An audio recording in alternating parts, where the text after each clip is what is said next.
पुष्पी पादपों में लैंगिक चरण। पुष्पी, सबसे पहले हम इसके अंदर पुष्प की संरचना की बात कर देते हैं। पुष्प की संरचना हेडिंग है अपनी, पुष्प की संरचना। पुष्प की संरचना के अंदर सबसे पहले अपन ये बात करते हैं कि पुष्प की संरचना कैसे होती है। पुष्प की जो संरचना होती है यह एक लैंगिक संरचना है। पुष्प की संरचना एक लैंगिक संरचना होती है और पुष्प की जो कृषि होती है उसे क्या कहते हैं, फ्लोरिकल्चर। सबसे पहले इसका आगे अपन लिख देते हैं कि यह एक इसकी संरचना कैसी है, लैंगिक। पुष्प की संरचना होती है लैंगिक। और दूसरा पॉइंट अपना है कि पुष्प की जो कृषि की जाती है उसे क्या कहते हैं, फ्लोरिकल्चर।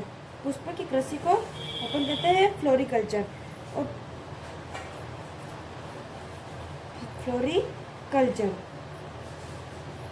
अगला अपना पॉइंट है कि पुष्प के जो अध्ययन किया जाता है उसे क्या कहते हैं, पुष्प के अध्ययन को एंथोलॉजी कहते हैं। पुष्प के अध्ययन को क्या कहते हैं, एंथोलॉजी। पुष्प के अध्ययन को एंथोलॉजी कहते हैं। ये 4 टॉपिक 3 लाइनें क्लियर होनी चाहिए। पुष्प की संरचना की हमने बात की। पुष्प की संरचना कैसी है, लैंगिक। पुष्प की कृषि को कहते हैं फ्लोरिकल्चर। पुष्प के अध्ययन को एंथोलॉजी। ये 3 चीजें इंपॉर्टेंट है। इसके बाद है पुष्प एक रूपांतरित प्रौढ़ होता है। पुष्प एक रूपांतरित प्रौढ़ है। अब हम पुष्प की एक संरचना की बात कर देते हैं, जिसमें सबसे पहले हम एक पुष्प का नामांकित चित्र बना देते हैं।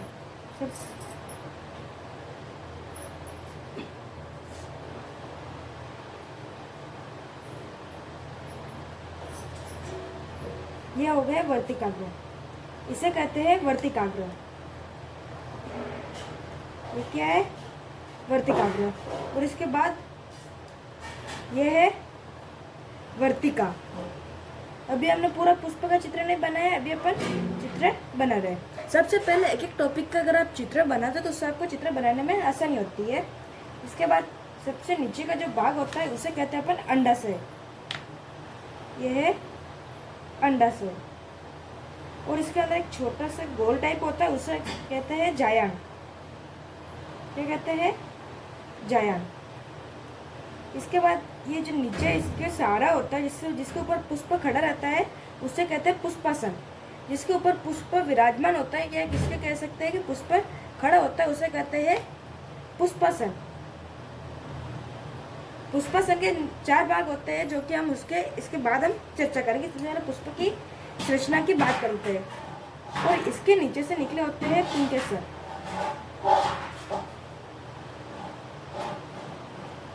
इसे कहते हैं पुंकेसर। इसके अंदर बनते हैं परागकोश। परागकोश के अंदर परागकण का निर्माण होता है और इसे कहते हैं पुतंतु। पुतंतु।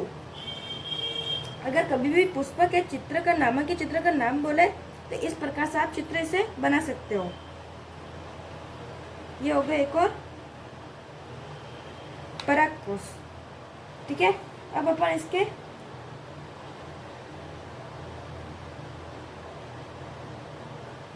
इसे कहते हैं दल। जो पुष्प के ऊपर पत्ते टाइप में होते हैं उसे कहते हैं दल।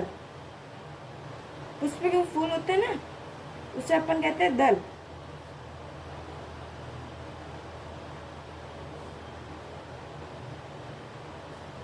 इसे हम कहते हैं दल। और ये जो हरे छोटे छोटे पत्ते होते हैं नीचे, ठीक है, ये हो गए अपने पुष्प की संरचना। जो ये नीचे लाइन जाती है जिसके ऊपर फूल, गुलाब का फूल अगर आपने देखा हो तो गुलाब का फूल में एक डंडी होती है, इसे कहते हैं पुष्पवृंत। पुष्पवृंत। ये हो गए पुष्प का आरेख। अगर आपको ये बात क्लियर हो गई तो आप चैनल को लाइक और सब्सक्राइब जरूर कर लेना। इसके बाद मैंने आपको कहा था कि पुष्पासन के 4 भाग होते हैं। अब हम पुष्पासन के 4 भाग पर चर्चा करेंगे। पुष्पासन। पुष्पासन का जो पहला भाग होता है उसे कहते हैं बाह्य दल पुंज, जिसे इंग्लिश में कहते हैं कैलिक्स। बाह्य दल पुंज इस इंग्लिश में कहते हैं कैलिक्स, ठीक है। और जो दूसरा भाग है उसे कहते हैं दल पुंज। ये क्या है? दल पुंज। इसे इंग्लिश में कहते हैं कोरोला। कोरोला। अपना तीसरा जो होता है पुष्पासन का तीसरा भाग उसे कहते हैं पुमंग। इसे कहते हैं पुमंग। पुष्प के हमने अभी तक 3 भागों की चर्चा कर दी, बाह्य दल पुंज और पुमंग। और जो पुमंग होता है इसे इंग्लिश में कहते हैं एंड्रोसियम। एंड्रोसियम। मैं इस इंग्लिश में इसका नाम लिखता हूँ एंड्रोसियम। जो पुष्पासन का चौथा भाग है उसे कहते हैं जायांग। इंग्लिश में से कहते हैं जायनोसिम। जायनोसिम। पुमंग जो होता है कि नर जननांग है, नर जननांग। और जो जायांग है एक मादा जननांग है। जायांग 3 भागों से मिलकर बनता है। जो जायांग है ये कितने भागों से मिलकर बनता है? 3। पहला भाग है जिसे कहते हैं वर्तिकाग्र। वर्तिकाग्र। दूसरा भाग है वर्तिका। और तीसरा भाग है अंडाशय। हमने बात की जायांग। जायांग कितने भागों से मिलकर बनता है? 3। सबसे पहला है वर्तिकाग्र, दूसरा है वर्तिका और तीसरा है अंडाशय, ठीक है। अब हम पुंकेसर यानी लघु बीजाणु पर्ण की बात करते हैं। लघु बीजाणु पर्ण यानी पुंकेसर। पुंकेसर इसे कहते हैं लघु बीजाणु पर्ण। जो लघु बीजाणु पर्ण होता है ये परागकोश और पुतंतु से मिलकर पुंकेसर का निर्माण करता है। जैसे देख लिया अपन ने, परागकोश व पुतंतु दोनों मिलकर क्या बनाते हैं? पुंकेसर। दोनों मिलकर किसका निर्माण करते हैं? पुंकेसर का। हम परागकोश की बात करते हैं कि परागकोश क्या होता है। सबसे पहले परागकोश। परागकोश एक पाली। परागकोश कैसे होता है?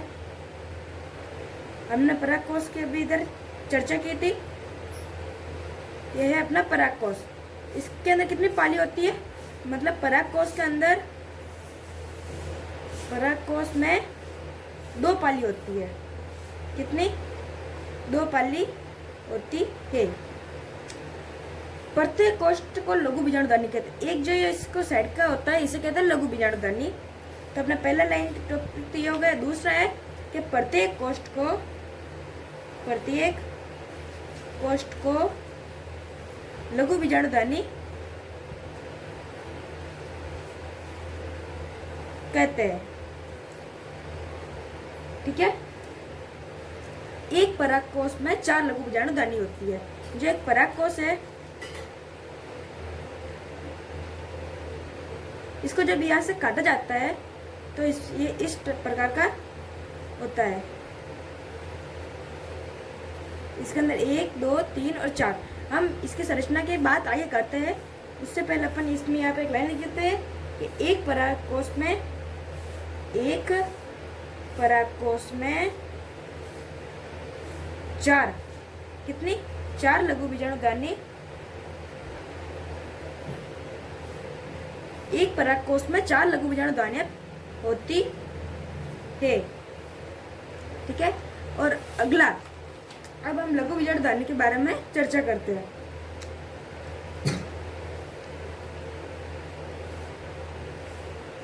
लघु बीजाणुधानी। सबसे पहले हम इसकी संरचना की बात करते हैं। इसमें मुख्यतः 4 भाग, 4 स्तर होते हैं इसके लघु बीजाणुधानी के। जो बाह्य त्वचा होती है, सबसे पहले हम इसकी संरचना बना देते हैं।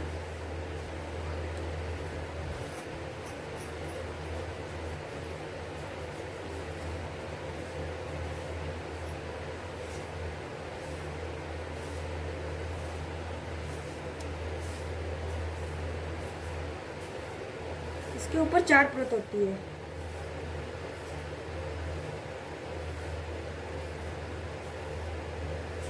ये दूसरी परत। जो सबसे बाहर की परत होती है उसे कहते हैं बाह्य त्वचा। ये है, इसे कहते हैं बाह्य त्वचा, बाह्य त्वचा। और इसके बाद जो सेकेंड नंबर में परत होती है इसे कहते हैं मध्य परत। क्या? मध्य परत। जो बाह्य परत होती है इसका कार्य क्या होता है? सुरक्षा प्रदान करना। क्या कार्य है? सुरक्षा प्रदान करना। और जो मध्य परत होती है उसका कार्य है परागकोश के स्फुटन में मदद करती है। परागकोश के स्फुटन में सहायक होती है।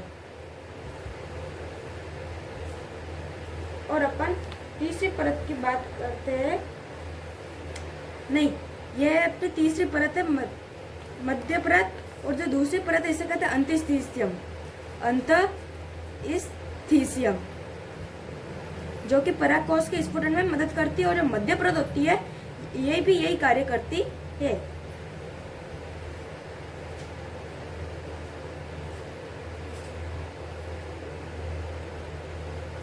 जो पहली परत होती है सबसे बाहर की उसे कहते हैं बाह्य त्वचा। क्या कहते हैं? बाह्य त्वचा। और जो दूसरी परत होती है इसे कहते हैं अंतःस्थीशियम। क्या? अंतःस्थीशियम। इंग्लिश में कहते हैं एंडोथीशियम। और जो सबसे अंदर की परत होती है उसे कहते हैं मध्य परत। तीसरे नंबर की परत को कहते हैं मध्य परत। और जो ये लघु बीजाणुधानी पाई जाती है, ये कितनी पाई जाती है उसके अंदर? 4। लघु बीजाणुधानी कितनी पाई जाती है? 4। और इसके अंदर एक संयोजी पाया जाता है जो कि परागकोश का निर्माण करने में सहायक होता है। लघु बीजाणुधानी के अंदर ही परागकण का निर्माण होता है। ये जो परत होती है इसे कहते हैं टेपिटम। क्या है? टेपिटम। टेपिटम के बहुत सारे कार्य है। मैं यहाँ पर एक एक करके परत के नाम ले लेता हूँ। सबसे पहली जो परत थी बाह्य त्वचा। क्या थी? बाह्य त्वचा। बाह्य त्वचा का कार्य है, इसका कार्य सुरक्षा प्रदान करना। बाह्य त्वचा का कार्य क्या होता है? सुरक्षा प्रदान करना। और दूसरे नंबर की परत थी उसे कहते हैं अंतःस्थीशियम। अंतःस्थीशियम यानी कि एंडोथीशियम। इसका कार्य क्या है? परागकोश के स्फुटन में सहायता करती है। जो परागकोश होता है ना उसके स्फुटन में सहायक करती है। परागकोश के स्फुटन में सहायक करती है। अब जो तीसरी परत होती है वो मैंने आपको कौन सी बताई? मध्य परत। मध्य परत। मध्य परत का क्या कार्य है? इसका भी यही कार्य जो अंतःस्थीशियम का है। इसका भी कार्य है कि परागकोश के स्फुटन में सहायता करती है यानी मदद करती है। और जो चौथी परत है इसके क्या नाम बताया था मैंने? टेपिटम यानी कि टेपिटम। इसको इंग्लिश में भी टेपिटम ही कहते हैं। इसका सबसे प्रमुख कार्य होता है कि यह पोषण प्रदान करती है। इसका कार्य क्या है? पोषण प्रदान करना। पोषण प्रदान करना। और इसके मुख्य 4 कार्य है। यह सबसे पहले ये जो है ये पोषण प्रदान करती है। जो दूसरा इसके काम है यह बहुकेंद्रकीय होती है। ये कैसी होती है? बहुकेंद्रकीय। बहुकेंद्रकीय यानी इसके अंदर बहुत सारे कोशिका के अंदर केंद्रक पाए जाते हैं। ये युभिष्काय का निर्माण करती है। इसका तीसरा कार्य है युभिष्काय का निर्माण करना। ठीक है? युभिष्काय का निर्माण करना। और इसका चौथा कार्य है यह क्या करती है? केलोज एंजाइम का स्रावित करती है। केलोज एंजाइम का स्रावित करती है। केलोज एंजाइम क्या होता है मैं आपको बताता हूँ। किसी 2 कोशिकाओं में जोड़ को तोड़ने का कार्य केलोज एंजाइम करता है। वह 2 कोशिका होती है उसके जोड़ को तोड़ने का कार्य कौन करता है? केलोज एंजाइम। कौन? केलोज एंजाइम। और केलोज को तोड़ने के लिए यहाँ पर केलोज जब बन जाता है तब इसको केलोज को भी तोड़ना पड़ता है। और केलोज को तोड़ने का कार्य कौन करता है? केलेज। कौन? केलेज। यहाँ तक आपको बात समझ में आ गई? सबसे पहले अपन ने पढ़ी थी पुष्पक की संरचना। पुष्पक की संरचना कैसी है?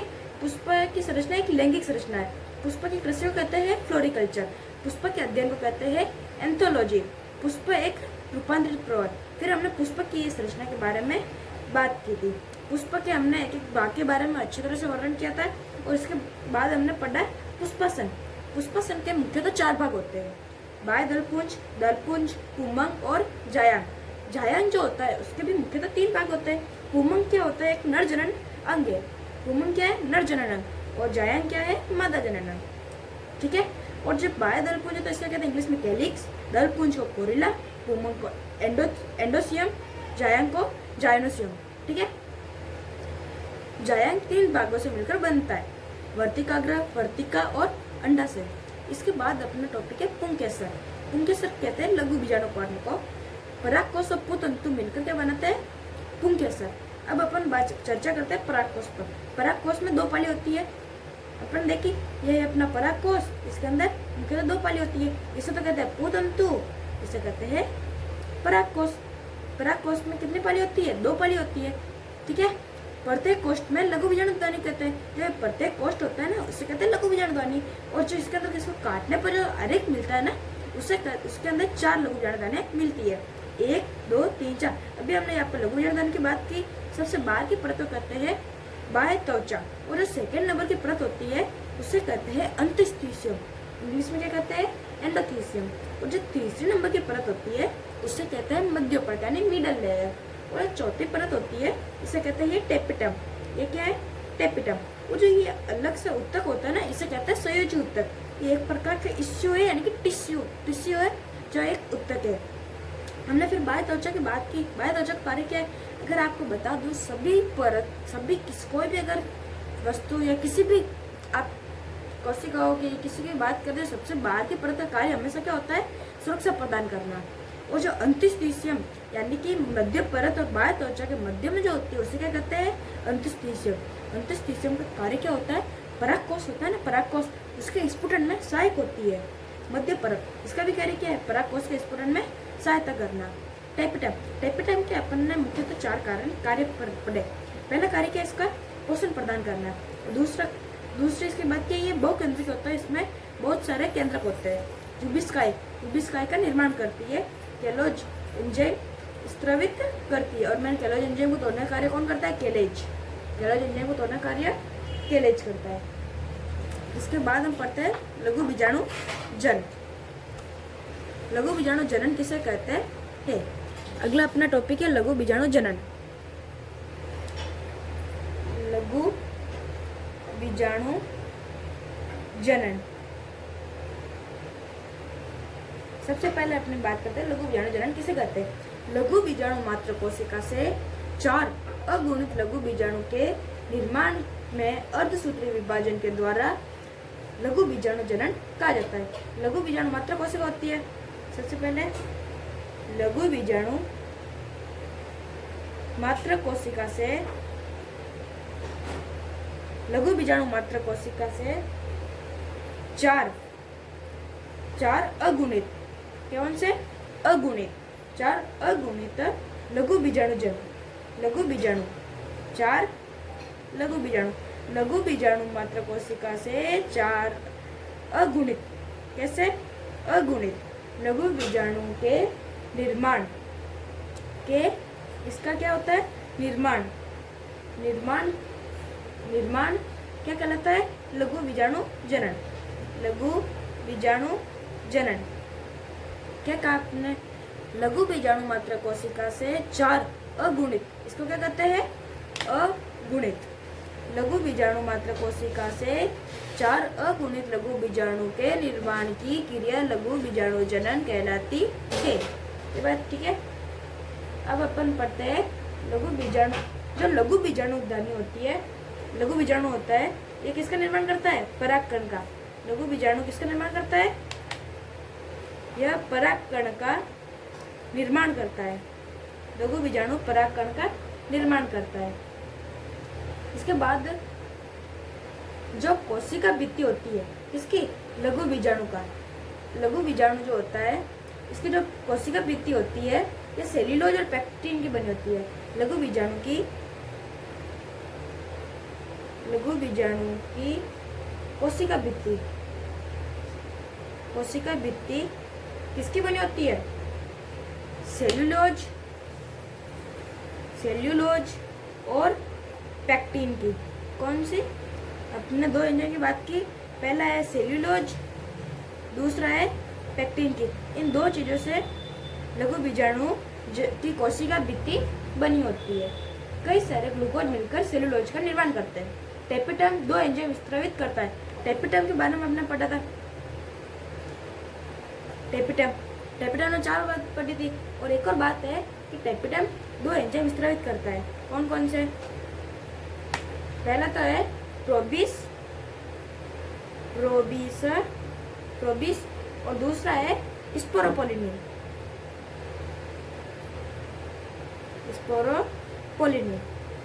इन दोनों, जो प्रोबिस होता है ये किसका बना होता है? प्रोबिस लिपिड का बना होता है। किसका? लिपिड का बना होता है। और जो स्पोरोपोलिनिन होता है ये कार्बोहाइड्रेट का बना होता है। ये किसका बना होता है? कार्बोहाइड्रेट का। कार्बोहाइड्रेट।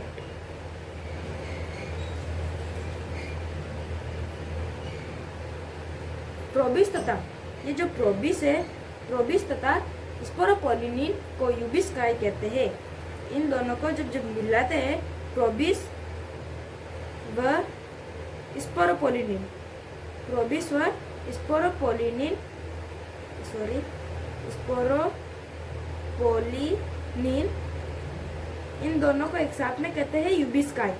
क्या कहते हैं? यूबिस्काई।